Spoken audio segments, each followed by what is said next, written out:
여러분, 우리는 사막을 보면 사막은 물이 없어요. 강도 없고 풀도 없고, 유대 광야를 가보면, 사우디아라비아 같은 데 가보면 정말 척박합니다. 지나가면서 보면 먼지만 풀풀 나요. 그렇게 척박한 곳에 가장 필요한 건 물이죠. 물. 그곳에 비가 주룩주룩 내린다면 얼마나 풍요로울까요? 아무리 기다려도 비가 안 와요.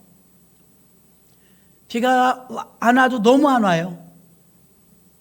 우리나라에는 하루에도 비가 많이 오면 400mm 올 때도 있더라고요.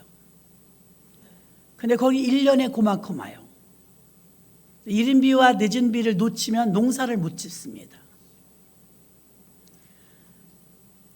우리가 생각할 때는 사막에 좀 비가 많이 내렸으면 좋겠는데 비가 안 와요. 아마존이라는 곳에서는요, 전 세계의 공기를 30%를 감당한대요. 청정지역이고 습지예요. 공기가 얼마나 좋고 물이 얼마나 좋은지 몰라요. 거기가 천혜의 자원이 된 이유는요, 늘 습지기 때문에 풀도 잘 되고 식물도 잘 되고 고기도 잘 되고, 물 맑고 공기 맑고. 두 군데를 비교해 보면 사막하고 아마존하고는 비교가 안 되죠. 근데 아마존은 어째서 그렇게 습지인가 보니까 비가 자주 와요. 비가 자주 오니까 그것이 천혜의 자원이 된 것입니다.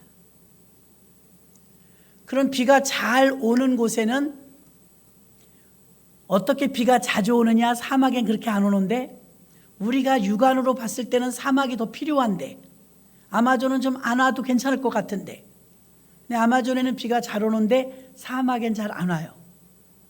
악순환과 선순환의 고리는 똑같습니다.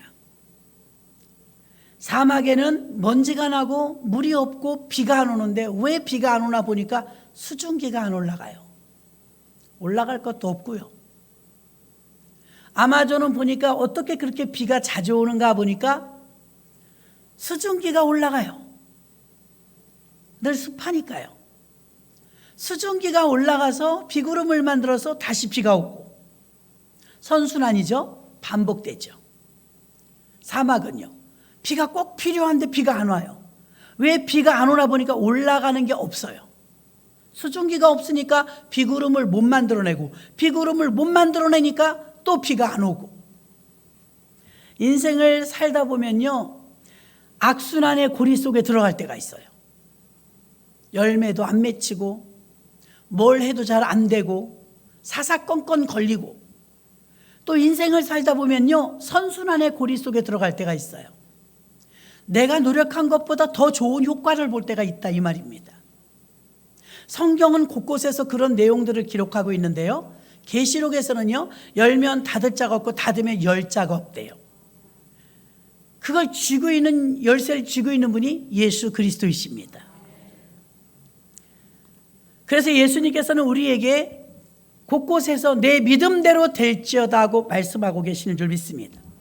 저는 어릴 때요, 예수님을 죽인 유대인과 로마인들이 이해가 잘 안 됐어요. 아무리 로마인이고 아무리 유대인이라 할지라도요, 예수님이 잘못한 게 없거든요. 그것도 사형을 당할 만큼 큰 죄를 진 게 없어요. 그런데 예수님을 십자가에 사형시켰거든요. 왜 그랬을까가 궁금했었어요.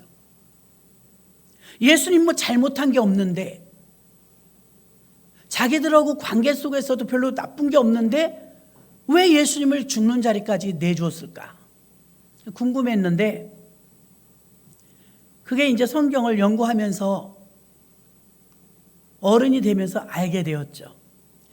예수님을 십자가에 못 박아 죽이는 그 뿌리를 내려가 보면요, 돈이에요. 가룟 유다가 예수님을 배신하고 3년 반 동안 은혜를 받았음에도 불구하고 예수님을 부인하고 팔아먹고 배신한 그 이유도 돈이에요. 그럼 예수님은 그들과 어떤 관계길래 돈 때문에 그렇게 되었을까? 예수님까지는 제사를 드렸습니다. 예수님 십자가 사건 이후부터 예배가 됐죠. 그런 제사를 드릴 땐 제물이 필요합니다. 그냥 못 와요. 근데 우리나라에는 규격품이 KS 마크가 있는 건 인정해 주는 것처럼 성경에 기록하기를 점 없고 흠 없고 완전한 것들이라고 되어 있거든요. 근데 우리가 물건을 사다 보면, 동물을 사다 보면 조금 흠집이 있을 수 있고 완벽하지 못한 짐승을 살 수 있습니다. 그걸 가지고 와서 제사를 드리려고 오면은 제사장들과 장로들이 퇴짜를 놔요. 부적합하다. 제물로 드리기 부적합해. 아우, 고르고 사왔는데 이게 흠집이 있었습니까? 그럼 어떻게 하면 된대요? 교회에는요, 이미부터 제사를 편안하게 효율적으로 드리게 하기 위해서 교회 성전 뜰 마당에서 제물을 팔았어요. 그 제물을 팔면은 성전 안에서 구입한 제물은 이미 완벽한 걸 골라다 놨기 때문에 어디서 구입했느냐? 예, 성전에서 구입했다 그러면 그냥 통과해요. 그럼 여러분 같으면 제물을 가지고 교회를 와야 되는데 제물을 내가 기른 걸 가져올 수도 있고 장에 가서 사올 수도 있는데 또 퇴짜 먹을까 봐 겁나니까 교회 와서 사요. 예수님은 교회에 들어갔더니 막 물건을 팔고 동전을 바꾸고 난리치는 모습을 보니까 예수님이 뭐라 그래요? 비둘기 파는 상과 돈 바꾸는 상, 이걸 들러엎으시면서 내 집은 만민이 기도하는 집인데 너희가 강도의 구려를 만들었도다, 이렇게 꾸중하셨거든요. 그러니까 예수님은 지금 교회의 모습이 탈교회의 모습이요, 교회의 모습이 변했다. 왜 변했느냐? 예배드리고 기도해야 되는데 너희가 물건 파느라고 아수라장이 됐다 이거예요. 교회의 주인이 주님이 되어야 되는데 정신을 다 빼는 거예요, 장사치들이 와서. 그런데 놀라운 것은 거기서 장사는 아무나 하는 게 아니에요. 제사장의 가족이나 친지, 제사장의 위임을 받은 자가 어떤 이권이 있겠죠. 예전엔, 지금도 그런지 모르는데 역전에 가면 홍익매점 이런 게 있어요. 홍익매점 아니면 못 들어가는 거예요. 권한이 있어요. 그거 쓸 수 있는. 그런 것처럼 예수님 당시에는 제물을 살려면 교회 가서 규격품인 이 짐승을 사서 하나님께 제물을 드려야 되는데 거기서 사야 합격을 먹으니까 대부분 멀리서 외국에서 와도 꼭 거기서 사요. 거기에 막대한 이익이 창출됐어요. 막대한 이익. 그러면 교회가 운영하니까 교회에서 하는 게 아니에요. 교회에서는 판매를 할 수 없으니까 누군가 선정을 해주죠. 그러면 제사장의 가족이나 제사장이 팔거나 위임하거나 하는 이런 이권 문제가 왔다 갔다 하니까 예수님이 나타나시면서 이 강도의 구려를 만들었다고 하시면서 교회에서 뛰쳐나가셨거든요. 그리고 들에 가서, 바닷가에 가서, 산에 가서 이제 말씀을 증거하시고 천국 복음을 증거하시면서 이제 사실상 성전에 들어와서 동물 제사 드리는 게 서서히 폐지되고 있었어요. 그럼 누군가 망하겠죠. 그 짐승을 팔아서 막대한 이익을 남기던 사람들은 예수님이 싫어요. 저 사람이 오고부터 우리가 장사가 안 된다는 거예요. 저 사람이 오고부터 지금 교회에서 이거 물건을 못 판다 이거예요. 그래가지고 원수가 되요. 예수님이 잘못한 건 없으신데 예수님 예배 방법을 이제 하나님이시니까 바꾸시잖아요. 제사에서 예배로, 오늘날의 예배처럼. 천국 복음을 증거하러 오셨으니까 천국 복음을 증거하는데 그 손해를 보는 쪽의 사람들이 예수님이 미운 거예요. 시기 질투가 나는 거예요. 그 예수님이 가시는 곳곳마다 인산인해잖아요. 성전이 통통 비고 사람들이 안 오네. 그 어마어마한 이익을 창출해내던 사람들이 이익이 끊어졌어요. 그러니까 예수님을 고발합니다. 선동죄로. 또 예수님의 사람들이 왕이라고 하니까, 유대인의 왕이라고 하니까 반역이다, 반역. 또 당신이 하나님의 아들이라고 설교할 때마다 말씀하시니까 고발했어요. 신성모독죄. 우리가 믿는 하나님이 어떻게 저런 사람을 아들로 낳았냐 이거예요. 이해가 안 되긴 했겠죠. 신성모독죄. 근데 유대에는 신성모독죄가 있어요. 신정국가니까. 근데 그때는 속국 식민지였거든요. 로마에는 신성모독죄가 없어요. 그래서 가이사가 황제인데 저 사람이 유대인의 왕이라고 하니까 반역이다. 그래서 반역죄로 고발합니다. 그래서 예수님이 십자가에 달려 죽으셨어요. 누가 죽였어요? 하나님 잘 믿는다는 사람들이 예수님을 죽였어요. 그럼 하나님의 아들 예수와 반대편에서 예수님을 고발하고 기어이 사형시켰던 로마인들과 어느 한편은 잘못된 거 아니겠습니까? 시시비비를 가리려면. 그럼 우리가 알고 있는 예수님이 잘못될 리는 없잖아요. 하나님을 자칭 잘 믿는다는 유대인들과 로마인들이 지금 역사가 말해주니까 그들이 자기들의 욕심에 의해서 예수님을 죽이게 된 것이었습니다. 자, 이런 일이 똑같은 일이 또 생겼어요. 사도 바울의 이야기를 다시 합니다. 오늘 본문에는 더둘로라고 하는 변사인데요. 고발이 들어온 거예요. 사도 바울이. 왜 들어오냐? 자, 사도 바울도 복음을 증거하다 귀신 들린 사람을 만납니다. 근데 귀신의 힘을 빌어서 점을 쳐요. 점쟁이에요. 그러니까 점을 쪽집게처럼 잘 치면 돈을 잘 벌겠죠. 돈. 근데 그 당시에는 약 70%의 인구가 노예예요. 근데 귀신 들린 이 사람이 점쟁이가 노예였어요. 그런 점을 쳐서 돈을 아무리 많이 벌어도 주인 거예요. 그 사람 게 아니에요. 우리가 소를 기르면 소가 농사를 짓고 새끼를 낳으면 그 누구 거예요? 주인 거잖아요. 노예는 똑같아요. 짐승처럼. 자녀를 낳아도 새끼를 낳아도 돈을 벌어도 다 주인 거예요. 그러니까 주인이 보니까 내 종이 돈을 잘 벌어요. 점을 잘 치니까. 근데 바울이 복음을 증거하러 갔더니 귀신 들렸잖아요. 그 사람이. 쫓아다니면서 너 예수쟁이지 놀려요. 며칠은 참고 그냥 뒀어요. 계속 쫓아다니면서 이게 영이 안 맞으니까 사도 바울을 괴롭히네요. 그래서 사도 바울이 쳐다보면서 더러운 귀신아 떠나가라 그랬거든요. 예수의 이름으로 떠나가라. 그러니까 즉시로 귀신이 떠나갔어요. 아멘. 그러면 참 축하해 줄 일이잖아요. 귀신 들린 사람이 멀쩡해졌으니까요. 그런데 축하하는 게 아니라 고발을 당했어요. 왜 그랬느냐? 이 귀신 들린 사람, 점치는 사람이 주인이 있었어요. 노예니까. 돈이 안 들어오네요. 점을 못 치니까. 평범한 인간이 되어버렸으니까. 그러니까 눈에 가십니다. 그래갖고 풍기문란죄, 선동죄, 성전을 더럽힌 죄, 별 죄목을 다 붙이는데 4절, 5절, 6절에도 나옵니다. 저 사람은 지금 선동죄다. 성전을 더럽힌다. 그리고 고발을 했어요. 그리고 더둘로라는 그 변사 앞에서 변호사 쓰지 않고 바울은 자기가 변호합니다. 중상모략이다 이거예요. 나는 성전을 더럽힌 적이 없습니다. 그런데 저 사람이 나를 왜 고발했겠습니까? 저들이 늘 우리들이 그동안 믿어왔던 유대인들에게 할례받고 율법을 지켜야 하고 하나님을 잘 믿는다고 생각했던 모든 것들이 내가 그것을 변혁시킨 건 없습니다. 그러나 내가 부활에 대해서 이야기했더니 저들이 나를 고발했는데 사실은 나는 성전을 더럽히고 내가 성전을 하나님을 섬기는 사람인데 어떻게 성전을 더럽힙니까? 그리고 이제 변론을 하는 중이에요. 총독 앞에서. 변론을 하는데 여러분 베드로 사건 아시죠?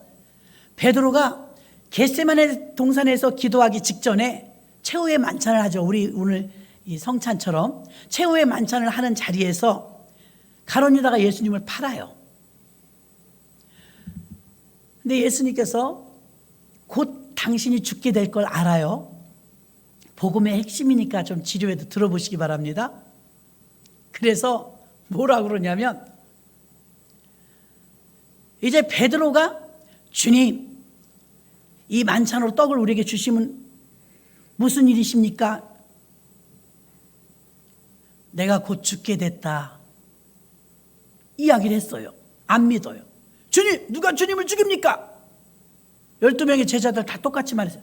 누가 주님을 죽인다면 우리가 가만히 있겠습니까? 주님이 죽는 자리에 가지 않도록 우리가 하겠습니다. 그랬더니 베드로가 내가 죽을지언정 주님 죽게 내버려 두지 않겠습니다. 예수님이 똑바로 보면서 베드로야, 네가 하루도 안 지나요 오늘 밤 다 굴기 전에 나를 3번 모른다고 부인할 것이다. 아, 그런 일 없습니다. 속으로는 섭섭한 거예요. 어떻게 주님이 나한테 이런 말씀하실 수가 있을까? 너희 12이 다 제자지만 다는 아니니라. 이 중 하나는 나를 팔자라. 누굽니까? 그게 누굽니까? 나와 함께 떡그릇에 손을 넣는 자니라. 그때 가룟 유다의 손과 예수님의 손이 떡그릇에 같이 들어가는데 가룟 유다 그 말을 석 뺀 거예요. 그때가 마지막 기회였어요. 들켰으면 주님 잘못했습니다. 내가 지금 나쁜 마음을 먹었어요. 주님을 돈으로 팔려고 했어요. 그랬으면 살았어요. 죄를 지어서 천국 못 가는 게 아니라 회개하지 않아서 못 가는 거예요. 가룟 유다가 마지막 기회를 놓치고 그의 인생은 마지막에 자살하고 죽죠. 자, 이렇게 예수님을 부인하지 않겠노라고 신념을 가지고 말했고 믿음이 있는 사람처럼 수제자답게 말을 했어요. 그리고 예수님이 야, 기도하러 가자 그래서 최후의 만찬 끝나고 기도하러 산에 올라가는데 그 산의 이름이 겟세마네 동산이에요. 겟세마네란 기름 짜는 틀이란 뜻이에요. 가서 보니까 올리브 나무들이 막 아름들이 2000년 된 것들이 있는데요. 올리브를 다 따서 포도처럼요 큰 바위 위에 올려요. 그리고 짓이겨요. 그러면 이렇게 홈을 만들어 놨는데 기름 짜는 것처럼 거기 올리브 기름이 쫄쫄쫄쫄 흘러나오면 올리브 기름이 나오는 거예요. 그러니까 겟세마네 동산은 올리브 나무 산이거든요. 그래서 올리브가 너무 많기 때문에 그 산을 올리브산이라고 했는데 거기서 즙을 짜기 때문에 굉장히 바위가 크더라고요. 즙 짜는 모습이 겟세마네란 뜻이에요. 겟세마네 동산에 베드로, 요한, 야고보 3명을 데리고 예수님은 지금 자신이 죽을 걸 알아요.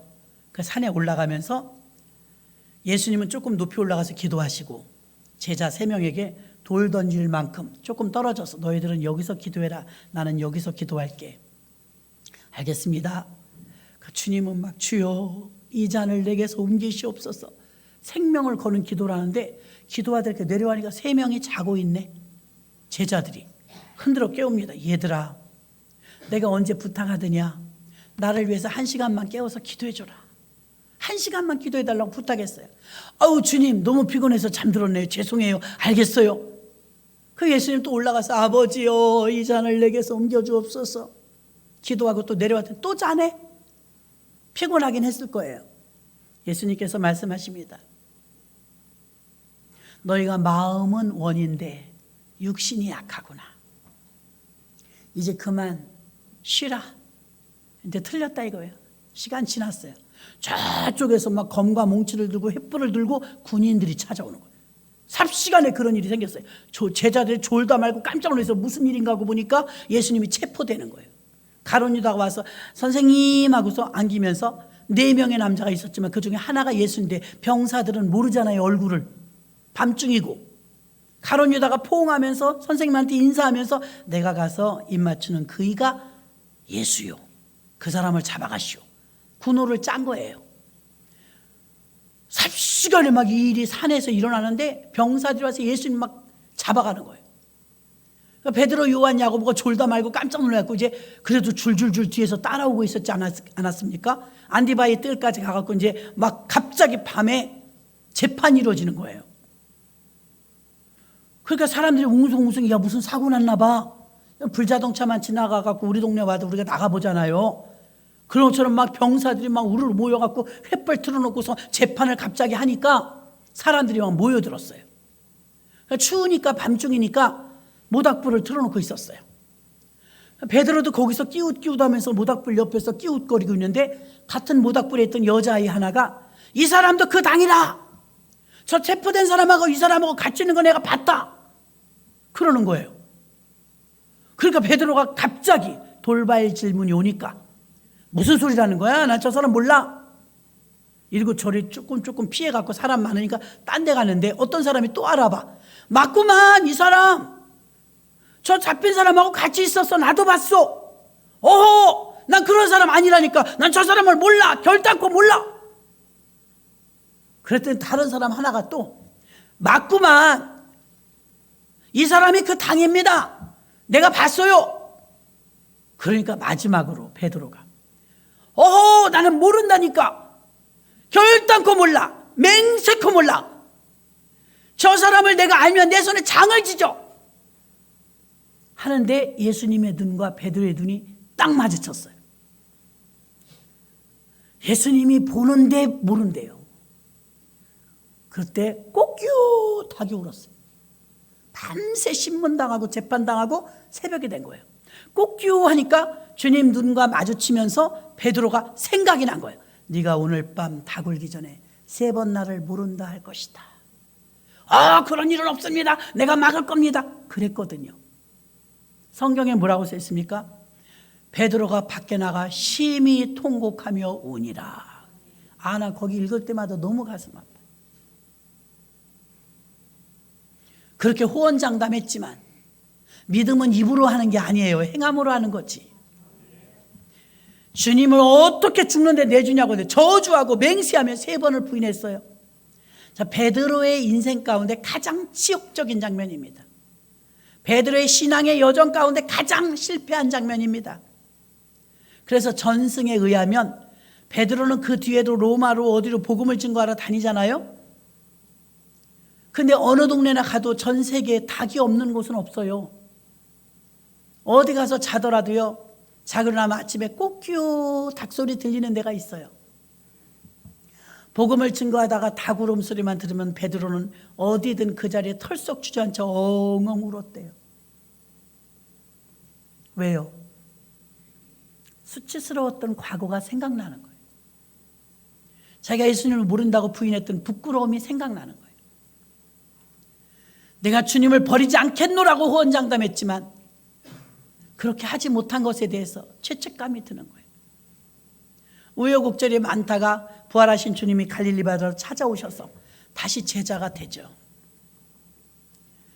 자, 이런 사연을, 이 과정을 바울은 몰라요. 그런데 예수님의 복음의 증인 중에 양대 산맥이라면 바울과 베드로일 것입니다. 베드로는 이런 아픈 사연이 있어요. 근데 바울은요, 예수님이 부활하시고 나서 만났어요. 그리고 예수님을 영적으로 만났기 때문에 예수님이 부활하셨다는 걸 알아요. 부활하신 뒤에 만났으니까. 그럼 최후의 만찬을 할 때 베드로와 12제자가 삥 둘러 앉아갖고 최후의 만찬 그림 아시잖아요. 그 자리에서 역사적인 일이 일어나죠. 포도주를 마시고 예수님이 빵을 찢어주면서 떡이죠. 받아 먹으라. 이 떡이 내 살이야. 받아 마시라. 이 포도주가 나의 피라고 생각해라. 예수님 왜 그런 말씀을 하세요? 곧 알게 될 것이다. 그리고 너희가 이 일을 기념하라. 그래서 성찬식을 우리가 하는 거거든요. 기념하란 기억하라는 말이에요. 그날 최후의 만찬 때 만약에 지금처럼 비디오를 뒤로 돌릴 수만 있다면 베드로는 돌리고 싶을 거예요. 거기까진 정상이었어요. 거기까진 부끄러운 일이 없었어요. 그 뒤에 삽시간에 하루 만에 일어난 겟세마네 동산에서 주님을 모른다 부인하면서 그날부터 주님이 달려 죽으신 날까지. 그리고 예수님께서 미리 말했어요. 얘들아, 내가 곧 죽을 거야. 그러나 걱정하지 마라. 나는 다시 살아날 거야. 근데 귀담아 듣는 제자가 하나도 없었어요. 그 당시에 누가 살아난 사람이 있은 적이 없거든요. 일사천리로 예수님께서 십자가에 달려 죽으시고 그 광경을 다 보고 제자들 다 도망갔어요. 무서워서. 왜 도망갔을까요? 자기도 예수님처럼 그렇게 질질 끌려다니고 고문당하고 죽을까 봐. 그 고통스러운 광경을 자기도 당할까 봐 예수님을 모른다고 한 거예요. 자기한테 피해가 올까 봐. 근데 예수님께서 달려 죽으시고 아니 들어보니까 3일 만에 막달라 마리아가 왔고 예수님 살아나셨다는 거예요. 부활하셨다는 거예요. 베드로가 막 뛰어 올라가는데 정말 무덤이 비어 있어요. 공자 무덤도 있고 석가모니 무덤도 있고 마호멧의 무덤도 있고 다른 어떤 종교의 신들은 다 무덤이 있는데 예수님의 무덤은 비었어요. 예수님은 살아나셨기 때문입니다. 어떤 종교도 전부 선하게 살라 착하게 살라 가르칩니다. 그러나 어떤 다른 종교와 차별화된 것은 기독교에만 부활이 있습니다. 사람이 제일 무서워하는 게 무엇입니까? 죽음입니다. 사람이 제일 두려운 게 무엇입니까? 무덤입니다. 죽을까 봐 무서운 거예요. 근데 그 죽음, 우리가 가장 무서워하고 두려워하는 그 무덤까지 주님은 가셔서 우리가 두려워하는 그것을 정복해 주신 줄로 믿습니다. 우리가 가장 무서워하는 무덤을 주님이 가신 거예요.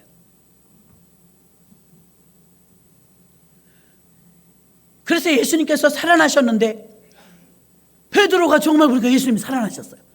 8일 만에 만났는데 무서워가지고 문을 꼭꼭 걸어 잠그고서 막 안에서 제자들끼리 막 벌벌 떨고 있는데 잡혀갈까 봐. 문이 잠겨있는 상태인데 스르륵 들어오셨네. 부활하시고 나서 이제 영체라. 잠겼는데도 스르륵 들어오셨어요. 그러면서 불안에 떨고 있는 그들에게 최초로 부활하시고 하신 말씀, 오늘 우리에게 주시는 말씀이 너희에게 평강이 있을지어다. 평강이 있을지어다. 그리고 숨을 들이키시고 내쉬면서 성령을 받으라. 부활하시고 처음 주신 말씀이에요. 베드로는요, 예수님이 부활하신 걸 이제 알았어요. 그렇다면 최후의 만찬할 때 예수님이 내가 곧 죽을 것이나 내가 살아날 것이다. 너희들보다 먼저 갈릴리로 갈 것이다. 이야기했을 때 믿었다면, 제가 만약에 베드로라면요, 예수님이 부활하실 것을 알았다면 지금 내게 핍박이 오고 환난이 오고 고난이 와도 예수님 잡혀가실 때 나도 저렇게 고통당할까 봐 내가 모른다고 부인하는 게 아니라 정말 살아날 걸 3일만 버티고 3일 있다 살아날 걸 믿는다면 난 배신하지 않았을 것 같아요. 내가 베드로라면. 아니 3일 있다가 살아나실 텐데 그 얼굴을 어떻게 보려고 모른다고 그래요? 근데 살아날 것이라고 안 믿었어요. 그러니까 베드로는 저런 사람 모릅니다. 맹세코 모릅니다. 저주하며 모릅니다. 이렇게 말했던 거예요. 예수님이 살아나셨으니까 그게 인생 속에 가장 큰 치욕이 돼버렸잖아요. 바울은 반대라고 했습니다. 부활하시고 나서 만났어요. 그러면 바울은 베드로가 가슴을 치며 아까워했던, 내가 왜 배신했던 거, 예수님을 왜 모른다고 했던 거, 주님이 살아나실 줄 알았더라면 내가 좀 참을 걸, 그렇게 생각했을 거예요. 그런데 바울은요 이미 알아요, 부활하신 걸. 근데 지금 막 고난이 오네. 막 고발하죠, 고소당하죠, 퇴장 맞죠, 39대씩 수도 없이 맞는 거예요. 매를 가는 데마다 고발당하고 고난이 오죠, 돌 맞죠, 기절도 수도 없이 합니다. 그런데도 조금 더 요지부동해요. 예수 믿으니까 고난이 있어서 못하겠네, 이런 말을 안 해요. 왜 그러느냐? 부활을 믿으니까. 기독교에서 부활이 없다면 우리는 불쌍한 사람들이에요. 부활이 얼마나 중요하냐. 근데 부활을 알면 우리가 믿음으로 사는데 부활을 모르면 믿음 없이 살아요. 월드컵에서 일본하고 한국하고 붙었다 치십시다. 경기에서 어젯밤에. 근데 막 전 국민이 막 응원을 하는데 나는 못 봤어. 자느라고 못 봤어요. 그거 궁금하잖아요. 근데 아침에 뉴스가 나와버렸네. 3대2로 이겼다네. 이겼어도 어떻게 이겼는지 궁금해갖고 재방송을 봤어요. 스릴이 있을까요? 없어요. 왜? 아니까. 3대2로 이긴 걸 아니까. 예수님께서 세상의 모든 사람들은 죽을 때 다 끝났다고 말합니다. 근데 예수님만은 운명하실 때 테텔레스타이 하면서 다 이루었다. 무엇을 이루었을까요? 예수님이 죽음이 우리에게 무엇을 이루었을까요? 예수님의 죽음이 우리의 죄를 도말했습니다. 예수님의 죽음이 우리의 죄를 없이 함으로 말미암아 우리는 의인이 되어서 다시 생명을 얻게 된 줄로 믿습니다. 주님께서 원래 주셨던 그 생명, 우리가 잃어버렸죠. 잃어버린 그 생명을 다시 찾는 게 예수 십자가의 피공로 때문입니다. 오늘 우린 성찬을 뗄 것입니다. 2000년 전에 예수님과 똑같이 여러분에게 주시는 거예요. 이 떡을 받아 먹으라 내 살이니라. 이 피를 받아 마시라, 이 포도주를 받아 마시라 내 피니라. 내가 주님 다시 오실 때까지 기념하라. 이 피의 능력으로 여러분이 의롭다 됨을 믿고 세상 속에서 이긴 싸움이니까 당당하게 살라 이것입니다. 병들 수 있어요. 가난할 수 있어요. 실패할 수 있어요. 환난을 만날 수 있어요.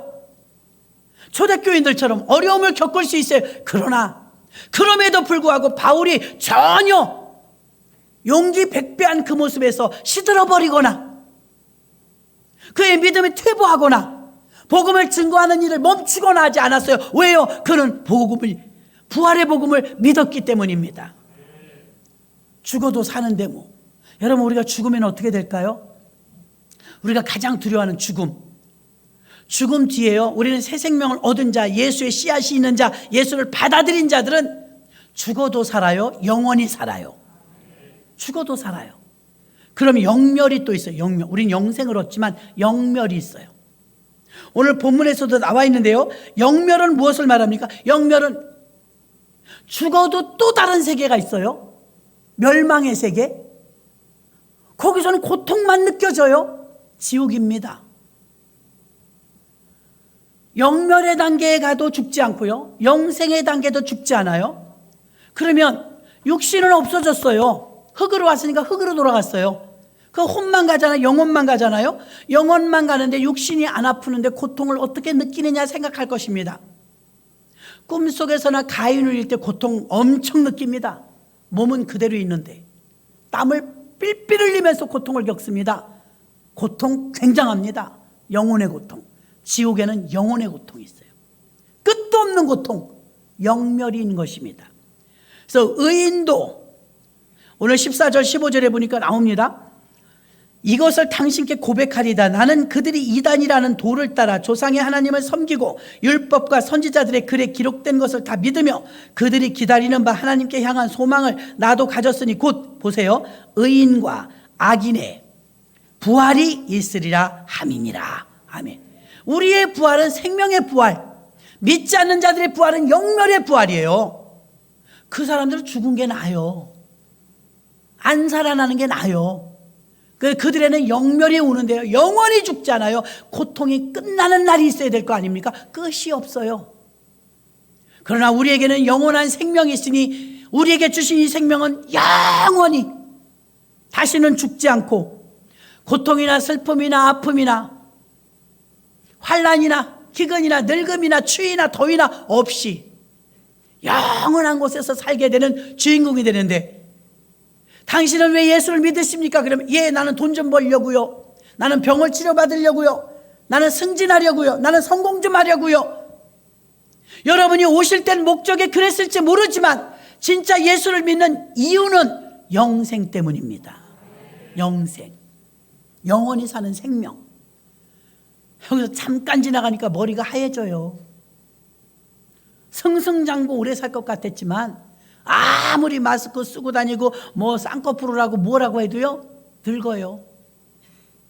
결국은 개인적인 종말들이 옵니다.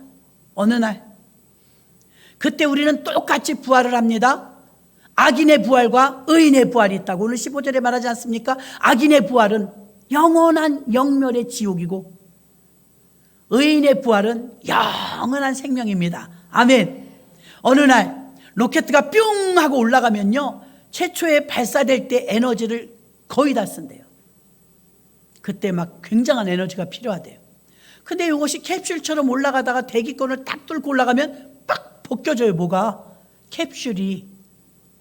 껍질이 벗어지고 알맹이만 우주로 가죠. 인공위성 같은 게. 그래서 우리가 GPS 지금 쓰잖아요. 사진도 막 찍어주고 기계가 하는 거예요. 그런데 처음에 로켓은요, 캡슐 뚜껑이 껍데기가 있어요. 그게 산산조각 나고 터져버리고 알맹이만 올라가요. 우리도 똑같아요. 어느 날 우리 껍데기는 없어져요. 영혼, 알맹이만 올라가요. 아멘. 보이지 않지만요, 영혼이 올라가는 거예요. 영혼이. 우리 껍데기는 육신의 장막은 무너진다고 성경에 써 있어요. 흙으로 왔으니까 흙으로 돌아가요. 근데 우리가 사는 모든 문제는 육신 때문이에요. 육신. 유대인들은 왜 처음에 말한 것처럼 예수님을 왜 유대인과 로마 애들이 그렇게 싫어했을까? 돈 때문이라고 했습니다. 오늘 바울을 왜 그렇게 싫어했을까요? 점쟁이를 귀신 쫓은 거는 돈 때문이었지만 오늘 이 고소 사건은 돈 때문이 아니에요. 자존심 때문이에요. 여러분, 기득권이라고 했어요. 기득권, 카르텔, 권위주의. 기득권이 있는 사람들은 내 기득권 놓치는 걸 죽기보다 싫어합니다. 그래서 자기들은 선민이거든요. 선민이면 선택받은 민족의 준말이에요. 아브라함 때부터 선택받았어요. 그의 후손이 선민이에요. 아브라함의 후손은 다 선민이에요. 자기들은 선민이라 할례 받았거든요. 율법 지키고 살거든요. 아브라함의 핏줄이거든요. 근데 바울이 누구한테 복음을 진 거예요? 이번에 우리 청년들 선교 나갔다 온 것처럼 외국인에게 증거하는 거예요. 외국인 이방인에게 복음을 증거하니까 그러면서 말을 똑같이 해. 유대인에게 복음을 예수 믿고 구원 받으세요. 그러면 이제 유대인들은 그래, 나 여태까지 유대교였지만 기독교로 개종해야 되겠다. 예수가 부활하셨으니까 증거가 되잖아. 하나님의 아들이잖아. 그래, 나 예수 믿어야지. 그리고 딱 기분 좋았는데 교회 와보니까 이방인이 있네. 이방인은 별로 사람으로 취급을 안 해요. 교만해가지고. 아, 저 사람은 누구야? 그러니까 뭐라 그래요? 외국인입니다. 바울이 말하는 거예요. 저들도 주님이 구원하셨습니다. 우리와 똑같은 성령을 받았습니다. 아, 기분 나빠 죽겠네. 어떻게 저들이 우리랑 같을 수가 있어? 그럴 수 없지. 그래서 미워하는 거예요. 왜 자꾸만 어중이 떠중이처럼 외국인들 데려오냐 이거예요. 우리가 받는 구원은 우리만 받아야지. 이런 신성한 구원을 저들도 받는다고? 선택받은 민족이 아닌데? 용납이 안 되지. 그렇게 말하는 저 바울은 이단이다, 이단. 바울을 그래서 미워하는 거예요. 아니, 다 같이 구원받으면 얼마나 좋아요? 그건 우리 생각이에요. 우린 이방인이니까. 다 같이 구원받으면 너무 좋은 거잖아요. 이런 기득권이 오늘날 개신교회도 있을까요? 없을까요? 있어요. 부숴줘야 되죠. 바울은 유대인들로부터 끔찍이도 끈질길 정도로 자기가 지난주에 말씀드렸죠. 자기가 했던 것과 똑같아요. 얼마나 열심히 특심하냐면 자기는 안 믿으면 되지. 예수 믿는 사람 잡으러 다메섹까지 가다 주님 만나잖아요. 그런데 세상에 이 사람들이 끈질기가 가는 동네마다 다 따라오는 거예요. 40여 명이. 저 사람 죽을 때까지 내가 밥을 안 먹을 거야. 극렬하게 바울을 반대해요. 바울을 그렇게 미워해요. 근데 바울이 항거하지 않아요. 왜요? 그 모습이 내 모습이다. 그러면서 그냥 받아들였다고 말씀을 드렸습니다. 바울이 전하는 복음은요, 사명을 가지고 무엇을 전했냐? 부활에 대해 증거한 줄로 믿습니다. 우리 이 땅이 전부가 아닙니다. 이 땅은 잠깐입니다. 영원한 천국이 있습니다. 예수님이 부활하신 것처럼 예수님은 첫 열매요, 우린 그 다음 열매입니다 하고 말했던 것입니다. 나사로 사건에서도 말했습니다. 나사로가 죽은 지 나흘이나 되었는데 그 무덤까지 주님이 가셨습니다. 나사로 왜 안 나오라? 첫째로 부활을 보여주지 않습니까? 사람이 그렇게 무서워하는 무덤, 그 무덤에서 나사로가 뚜벅뚜벅 걸어 나오므로 사망과 어둠을 예수님이 정복하시고 죽음에서 생명으로 이끌어낸 줄 믿습니다. 그걸 보여준 거예요. 우리 죽을 일이 많아. 아유, 죽겠네 합니다. 그러나 부활의 신앙을 가진 자는 살겠네 하는 줄로 믿습니다. 왜 그러느냐? 부활이 있기 때문에. 그래서 기독교인들은 절대 절망이 없어요. 기독교인은 그래서 자살하면 안 돼요. 절망했으니까 자살하는 거잖아요. 부활의 신앙이라면 자살하지 않아요. 죽을 만큼 힘들어도 이게 끝일 거야. 조금만 더 견디면 왜 그런 마음이 생길까요? 왜 소망이 끝까지 있을까요? 부활의 신앙 때문입니다. 이러다가 좋아질 거야. 나아질 거야. 괜찮을 거야. 견딜 수 있을 거야. 감당할 수 있을 거야. 이길 거야. 할렐루야. 그 부활 신앙입니다. 기독교에서 부활 신앙 빠지면 세상 말로 시체입니다. 여러분의 믿음에 만약에 긍정과 부활이 안 들어간다면 무슨 소망이 있어서 기도하겠습니까? 우리가 부활을 믿기 때문에 여러분들이 지푸라기 잡는 것처럼 연약하면 연약한 대로, 굵으면 굵은 대로 여러분들이 그 부활의 신앙을 붙잡아야 될 줄로 믿습니다. 부활만이 우리가 살아가야 될 소망을 주는 줄로 믿습니다. 고린도전서 15장 12절로 13절 보니까 그리스도께서 죽은 자 가운데서 다시 살아나셨다 전파되었거늘 너희 중에서 어떤 이들은 어찌하여 죽은 자 가운데서 부활이 없다느냐. 만일 죽은 자의 부활이 없으면 그리스도도 다시 살지 못하셨으리라. 14절 보니까 그리스도께서 만일 다시 살지 못하였으면 우리의 전파하는 것도 헛것이요 또 너희 믿음도 헛것이며. 15장 20절 보면 그러나 이제 그리스도께서 죽은 자 가운데서 다시 살아 잠자는 자들의 첫 열매가 되셨도다. 아멘. 그 다음엔 두 번째 열매, 세 번째 열매, 100만 번째 열매, 200만 번째 열매 우리들인 줄로 믿습니다. 그래서 부활의 첫 열매, 그것을 믿는 게 부활신앙이에요. 예수님이 3일 만에 부활하신 걸 믿습니까? 그걸 믿는 게 부활신앙이에요. 그리고 전하는 게 부활신앙이에요. 여러분이 행동하는 게 부활신앙이에요. 한번 믿음으로 받았으면 믿으시길 바랍니다. 부활은 하나님의 영광을 위해서 믿음을 가지고 살아나가도록 우리에게 해주십니다. 그래서 부활에 대해서 복음을 증거하는데 사도 바울은 가는 곳곳마다 부활의 예수, 부활의 생명, 부활의 믿음을 전했습니다. 그래서 그들이 아주 미워한 것입니다. 부활신앙 전하지 말라는 것입니다. 베드로전서 1장 20절로 21절 보니까 그는 창세전부터 미리 알리신 바 된 자나 이 말세에 너희를 위하여 나타내신 바 되었으니 너희는 저를 죽은 자 가운데서 살리시고 영광을 주신 하나님을 그리스도로 말미암아 믿는 자니 너희 믿음과 소망이 하나님께 있게 하려 함이라. 아멘. 부활의 신앙이 있으면 믿음과 소망이 하나님께 있는 것입니다. 하나님이 우리를 살려주시기 때문입니다. 벨릭스라는 총독이 예수님의 부활 얘기를 들었어요. 바울은 담대합니다. 재판을 받는데 자기가 지금 피의자 아닙니까? 근데 재판관인 총독 같아요. 부활을 얘기하는 거예요. 나는 예수의 부활을 얘기했습니다. 그러니까 벨릭스가 무슨 소리지?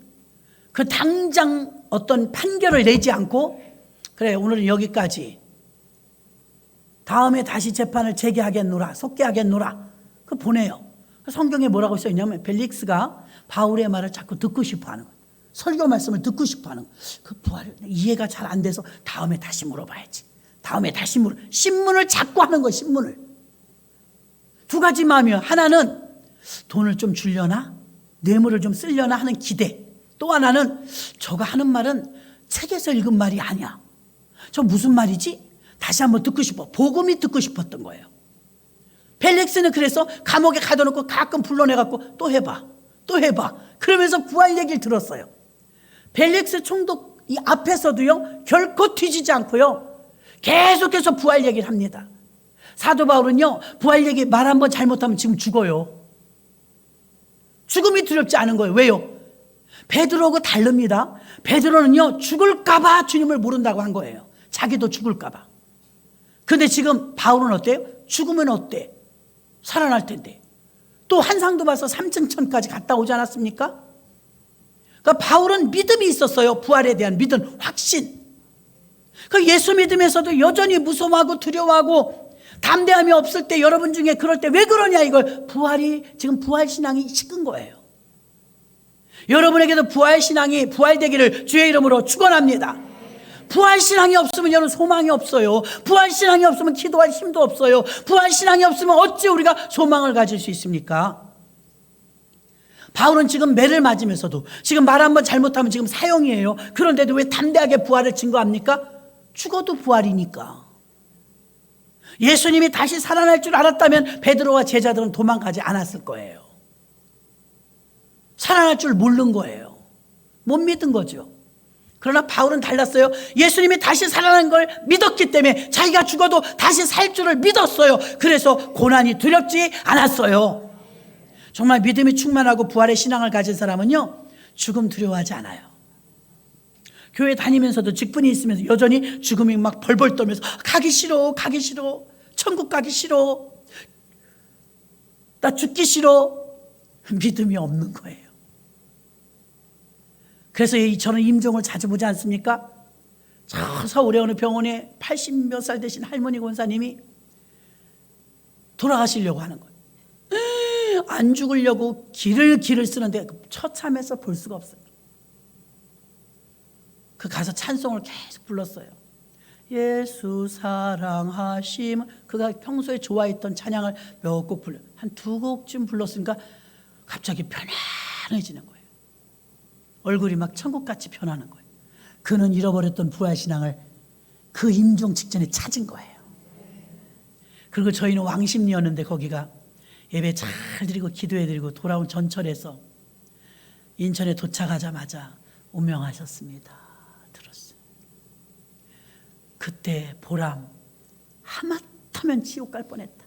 권사라도 하마터면 지옥 갈 뻔했는데 이분에게 예수 부활 천국을 알려주고 왔더니 안심하고 가세요 권사님. 주님이 오시면 따라가세요. 영원한 천국에서 우리 만나요. 귀에다 대고 얘기해 줘서 말 못하니까 사경을 헤매니까 막 침대에 묶어놨어. 할머니를 얼마나 난리치는지. 그랬더니 그 할머니한테 돈이 필요해요? 갈비가 필요해요? 아니 뭐 아무것도 필요 없어요. 귀에다 대고 얘기해 줬어요. 권사님, 예수님 사랑하시지요? 당신 위해 죽으셨습니다. 예수님 따라서 천국 가세요. 편안히 가세요. 천국에서 만나요. 찬송하고 기도해 주니까 얼굴이 너무 편안해져. 그 난리치던 그 병실이 인천에 돌아와서 도착하자마자 벌써 들은 거예요. 돌아가셨다고. 그분은 천국 가셨습니다. 잃어버렸던 천국을 막 분노와 아픔 속에. 여러분 천국 갈 때는 마음이 얼마나 편안한지 모릅니다. 부활신앙이 있으니까 그래 이사 가는 거야. 욥기에 나와 있어요. 볏집단을 옮기는 것 같다 그랬어요. 이 땅에 있다가 절로 옮기는 거예요. 뭐 무서워요? 무섭지 않아요. 예수 잘 믿는 분, 부활신앙이 있는 분은요 죽음이 무섭지 않아요. 교회 다니는 죽음이 무섭다. 신앙이 신실하지 못한 겁니다. 부활신앙을 달라고 기도하셔야 됩니다. 그래서 우리가 부활신앙이 있으면 두려움이 없어요. 바울이 지금 고난이 옵니다. 핍박이 옵니다. 고발당합니다. 말 한번 잘못하면 사형입니다. 근데 담대해요. 그 배경이 어디서 나오냐 이거예요. 그 배경이 부활신앙입니다. 죽어도 뭐 겁날 거 없다 이거예요. 이런 배짱으로 사는 사람이 비굴하게 살까요? 고난이 와도 어렵지 않아요. 말씀을 정리합니다. 부활신앙을 가지시기를 바랍니다. 하나님 내게도 바울과 같은 부활신앙을 주세요. 부활신앙이 내게 있으면 두렵지 않아요. 떨지 않아요. 다 이루신 그분을 믿으세요. 그가 채찍에 맞음으로 너희가 나음을 입었다고 했습니다. 믿음대로 되는 것입니다. 그래서 믿음이 있으면 믿음의 역사가 자꾸 일어나는데 믿음이 없으면 자꾸만 진퇴양난이 옵니다. 그래서 자꾸 사막이 되는 거예요. 믿음이 계속 있으면 어떻게 됩니까? 아마존이 되는 거예요. 그럼 여러분이 선순환이 되려면 계속 주님을 향하여 앞으로 전진해야 여러분이 선순환의 구도로 들어갈 수 있습니다. 그래서 여러분들에게 오늘 주시는 피와 살이 생명의 피와 살이 되기를 주의 이름으로 축원합니다. 하나님 아버지 감사합니다. 이제 우리는 주님의